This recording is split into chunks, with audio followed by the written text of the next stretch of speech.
For the Senator, your full question. Certainly. I was just, Senator, were you following the thought process earlier? It seems like that we have a sincere political debate in this chamber about what the role of government is. And it seems to me, were you aware that folks in this chamber seems to think that government should be providing jobs, and then every time the government creates a job, basically those folks are entitled to certain benefits and things that should immune them from what goes on in the private sector? I think government employees are an absolute necessity for us to exist, okay? I think that their pay package and their benefit package ought to be competitive with the private sector. And I think that what I'm asking here is not much different than you'd expect in the private sector today. Senator, do you think right now, today, in your opinion, do you think there's as much stress and strain in the government sector as there is the private sector? Senator, I'll tell you, in the private sector, it's pretty intense. And I think sometimes we get up inside of the beltway up here and we forget about those people. Do you know why, Senator? Because they're back home trying to make a living. They're back home trying to make a living. They aren't sitting outside those two doors out there lobbying this General Assembly for the benefits that they want. They're back there trying to just make ends meet.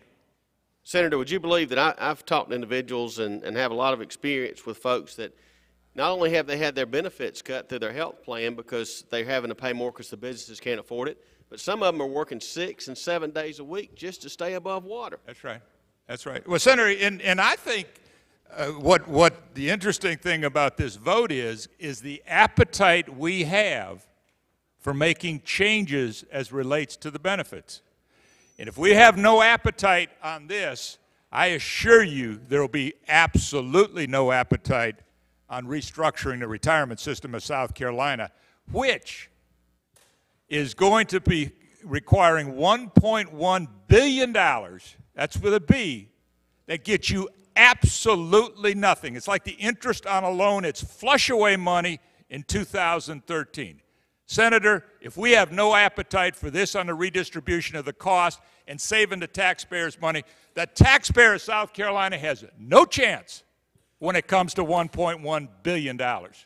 But Senator, I just want to go a little bit further. As long as folks can lobby and vote for themselves raises and benefits, do you know anybody in the private sector that gets to do that if they can't afford a lobbyist? No, I don't. I do not. And who are we, if the whole system collapses, the state goes bankrupt, who has helped the employees of the state? The folks that wanted to deal with these long-term problems now, or the folks that kicked the proverbial can? Well, Senator, I think it's the people that want to address the problem when it has some chance of a solution, okay?